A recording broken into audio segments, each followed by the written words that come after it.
नहीं, मेरी लड़की ने सुसाइड कर दिया है, ये खबर आई है।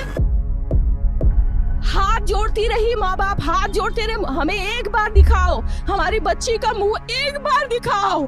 हमको नहीं दिखाया गया। But the horrific Kolkata rape and murder of a junior doctor was found dead inside a government-run medical college and hospital's seminar hall in Kolkata. बच्ची का शरीर में कोई कपड़ा नहीं था, पैर दोनों राइट एंगल में मिला गया।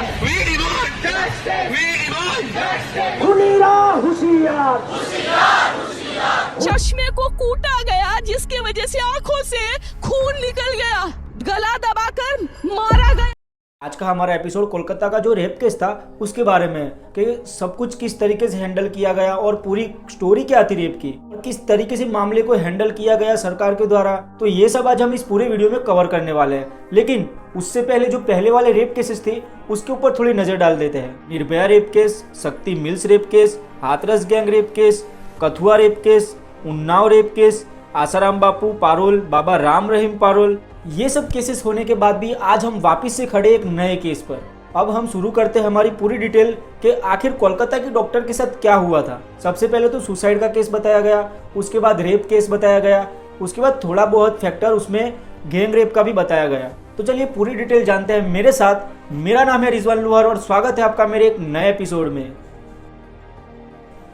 कुछ दिन पहले कोलकाता में RG Kar medical college and hospital में 31 ईयर की ट्रेनी डॉक्टर जो थी उसकी डेड बॉडी मिलती है, वो भी अनड्रेस में, यानी कोई कपड़ा नहीं था। अब इंडियन लॉ के हिसाब से हम विक्टिम का ना ही आपको नाम बता सकते हैं और ना ही आपको फोटो बता सकते हैं। वैसे गूगल पे आप सर्च करोगे या फिर ब्राउजर पे जाओगे तो आपको सब कुछ मिल जाएगा डिटेल में। दरअसल लगातार 36 घंटे की शिफ्ट के बाद डॉक्टर बहुत थक गई थी।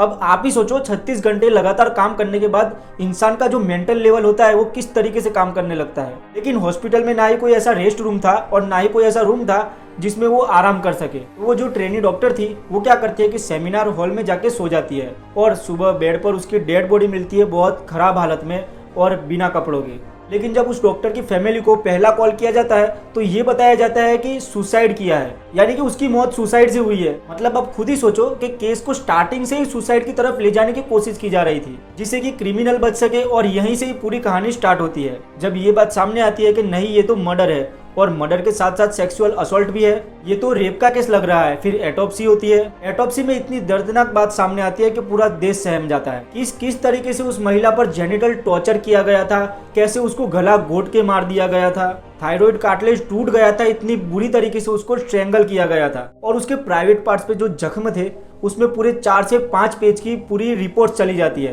कि कैसे करीबन 3 से 5 बजे के बीच में उस पर असॉल्ट हुआ था, उसको कैसे मारा गया, उसकी बेली पर, स्लीव्स पर, फिंगर पर, लेफ्ट लेग पर हर जगह चोट थी, उसका मुंह, उसका नाक किस तरीके से दीवार पे मारा गया था जिस वजह से वो चीख ना पाए, उसका फेस पूरी तरीके से स्क्रैचेस से भर चुका था और इमेजेस में आप साफ साफ देख सकते हो कि उसके मुंह और आंखों में से किस तरीके से खून निकलता है। तो जब इतना सब हो चुका था और उसकी माँ को फोन करके बोला गया कि सुसाइड किया है तो फिर उसकी बॉडी देखने क्यों नहीं दिया गया? अगर सुसाइड का केस होता तो बॉडी तो दिखानी चाहिए थी ना। उनकी माता का कहना है कि मैं उनसे गिड़गिड़ाती रही, उनसे कहती रही कि मुझे मेरी बेटी का शव तो देखने दो, लेकिन फिर भी उनको बॉडी नहीं देखने को मिली। फिर घटना के 12 घंटों बाद बॉडी को देखने को दिया गया उसकी माता को। सोचो 12 घंटे तक उसकी माँ का दिल कैसे रुका होगा। और फाइनली इस बात को लेकर पूरे इंडिया में आक्रोश हुआ, प्रोटेस्ट हुए, डॉक्टर स्ट्राइक पर चले गए, कोलकाता पुलिस पर प्रेशर हुआ, उसके बाद इन्वेस्टिगेशन शुरू हो गई और एक ब्लूटूथ डिवाइस जो कि बॉडी के पास से मिला था उसकी वजह से एक्यूज को पकड़ा गया।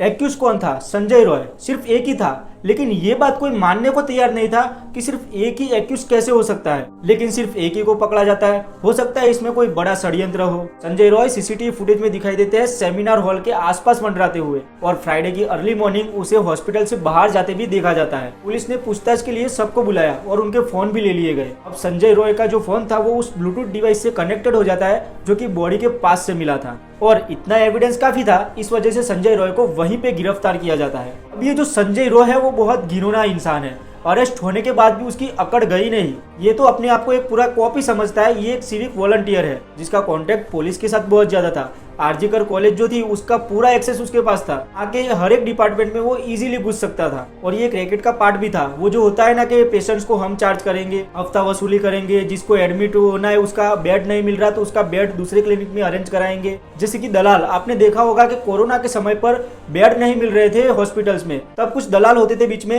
कि 1 से 1.5 लाख रुपए देके आपको बेड अरेंज करवा देते थे किसी भी हॉस्पिटल में। बस उसी तरीके का दलाली वाला काम भी ये करता था। अब कहा यह जाता है कि इसकी जो अकड़ है वो अभी तक गई नहीं है।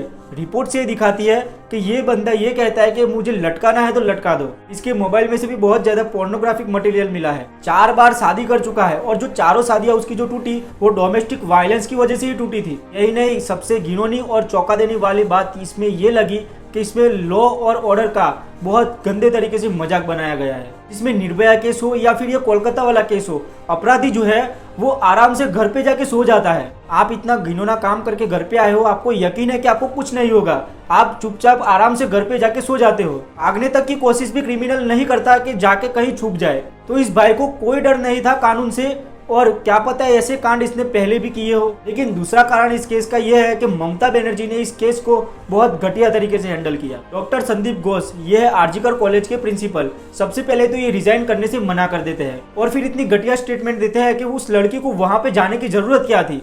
मतलब कोई सेंस है इस बात का। और जब प्रेशर में आए तो ये भाई रिजाइन कर देते हैं। अब देखिए वेस्ट बंगाल गवर्नमेंट क्या करती है कि इनके रिजाइन के 8 घंटे के अंदर अंदर इन्हें Calcutta national medical college and hospital का प्रिंसिपल बना देती है, सिर्फ 8 घंटे के अंदर अंदर। इस वजह से और भी स्टूडेंट प्रोटेस्ट पर उतर जाते हैं और उनका गुस्सा और ज्यादा बढ़ जाता है। स्टूडेंट्स क्या करते हैं कि उनका जो नया ऑफिस था जहाँ पे वो शिफ्ट हुए थे वहाँ पे ताला लगा देते हैं और आगे धरना देने के लिए बैठ जाते हैं। मतलब सरकार की सिंपैथी इस प्रिंसिपल के साथ थी जो यहाँ से निकाल के वहाँ पे शिफ्ट कर दिया ताकि उस पर कोई केस ना बने। अख्तर अली जो एक्स डेप्यूटी सुपरिटेंडेंट है आरजीकर कॉलेज के, ये कहते हैं कि ये जो पर्सन है वो बहुत करप्ट पर्सनालिटी है। ये स्टूडेंट्स को फेल करता था, ये 20% कमीशन लेता था टेंडर ऑर्डर से, ये अल्कोहल देता था स्टूडेंट्स को, यानी कि ये अपने आप में एक माफिया का रोल अदा करता है। जब इतना बड़ा बखेड़ा सामने आता है और जब ये शिफ्टिंग का कांड हुआ उस टाइम पर ममता बनर्जी कहती है कि हम तुम्हारे साथ ही है, हम तो डेथ पेनल्टी चाहते हैं एक्यूज के खिलाफ और इसे कड़ी से कड़ी सजा मिले ऐसी सिंपैथी भी दिखाई। ममता बनर्जी ने एक ट्वीट करते भी कहा कि अगर इस केस को पुलिस सॉल्व नहीं कर पाती संडे तक तो इस केस को हम सीबीआई को हैंड ओवर कर देंगे। लेकिन जो ये ममता बनर्जी की धमकी थी उस पर हाईकोर्ट ने पानी फेर दिया और सबसे पहले हाईकोर्ट ने जो डॉक्टर संदीप घोष थे उनको फटकार लगाई और ड्यूटी से रिलीव कर दिया। और ये जो पूरा मामला था उसको कोलकाता हाईकोर्ट ने उसी टाइम पर सीबीआई को हैंड ओवर कर दिया। अब इसके आगे का जो फैक्टर है उसमें जो बंगाल के डॉक्टर है वो पूरी तरीके से क्लियरली एलिगेशन लगा रहे हैं कि जो एविडेंस है उसमें पूरी तरीके से टेम्पर करने की कोशिश की गई है। वहाँ पेंटिंग चालू हो गई है, वहाँ पर रिकंस्ट्रक्शन का वर्क होना चालू हो गया है, क्राइम सीन को टेम्पर करने की कोशिश की गई है पिछले कुछ दिनों में। और पुलिस प्रोटेक्शन तो कहीं ना कहीं था ही संजय रॉय को। और ये बंदा रेप करने के बाद कहाँ जाके सोता है? पुलिस बैरक्स में। आप सोचिए कि कोई इंसान रेप करने के बाद पुलिस बैरक्स में जाके कैसे सो सकता है? उसका कॉन्टेक्ट पुलिस के साथ इतना तगड़ा होगा तभी ना। और साथ ही में ममता बनर्जी ने 11 पुलिस ऑफिसर्स की एक टीम बनाई जो कि फ्रॉड थी। उस इंक्वायरी पैनल पे किसी को भी भरोसा नहीं था, ना ही कोर्ट को भरोसा था और ना ही जनता को। अब ये जो केस है ये केस पहले भी हो चुके हैं, अब भी हो रहा है और आगे भी होंगे। अब आप इस बात से मुझ पे गुस्सा हो जाओ कि क्यों भाई क्यों होंगे, लेकिन मैं फिर से कह रहा हूँ कि भाई होंगे, क्योंकि ये जो हम जनता का जो आउटरीच होता है वो सिर्फ 2 दिनों का होता है। इसके बाद हम इसे भूल जाते हैं, हम प्रोटेस्ट करते हैं, कैंडल लेके सड़कों पर निकलते हैं, फिर जब कोई नया टॉपिक सामने आ जाता है तो हम उस रेप केस को भूल जाते हैं। ये हमारी ही गलती है कि हम इस पे ध्यान नहीं देते। अब इस केस के बीच में ही एक और केस सामने आ गया कि उत्तराखंड के अंदर एक नर्स काम करके अपने घर जा रही थी तो उसका रेप कर दिया गया। उसके बाद भी 2-3 केस नए सामने आ गए। मतलब इन 10 दिनों के अंदर अंदर 4 से 5 केसेस रेप के सामने आ चुके हैं। आप सोच सकते हो कि हमारे देश का एक केस अभी सॉल्व भी नहीं हुआ और दूसरे केस सामने आ गए। क्यों? क्योंकि क्रिमिनल जान चुके हैं कि हमें अब डरने की जरूरत नहीं है। इस देश में हम जब चाहे तब क्राइम कर सकते हैं, क्योंकि इस देश में लॉ इतना स्ट्रिक्ट है ही नहीं कि क्रिमिनल को सजा मिल सके। करप्शन इतना बढ़ चुका है कि एविडेंस भी बदल दिए जाते हैं। तो यहाँ तक ये स्टोरी है। अब आगे की जो स्टोरी हम दूसरे पार्ट में कवर करेंगे। उससे पहले जाते जाते मैंने एक शायरी जैसा कुछ लिखा है इसके ऊपर, तो मैं आपको सुनाना चाहता हूँ और ये सुन के वीडियो को खत्म करते हैं। इंडिपेंडेंस डे पर नारे तो बहुत लगाए हमने, जय जवान जय किसान, आधी रोटी खाएंगे देश को बचाएंगे, बेटी बचाओ बेटी पढ़ाओ के स्लोगन्स हर जगह लिखे गए। लेकिन ना ही जवान को इज्जत मिल रही है और ना ही किसान को रोजगार। आधी रोटी कौन ही खाता है, खुद की तो सारी खा जाते हैं और दूसरों की भी नहीं छोड़ते। बेटी बचाओ तो सिर्फ स्लोगन में ही लिखा जाता है, असल में तो उसका रेप करके उसे मार दिया जाता है। क्या गुनाह था उस बाप की बेटी का जो कमाने निकली थी घर से बाहर। न जाने कितनी निर्भया और आसिफा का हुआ होगा बलात्कार, जो इज्जत की वजह से नहीं कह पा रही होगी बाहर।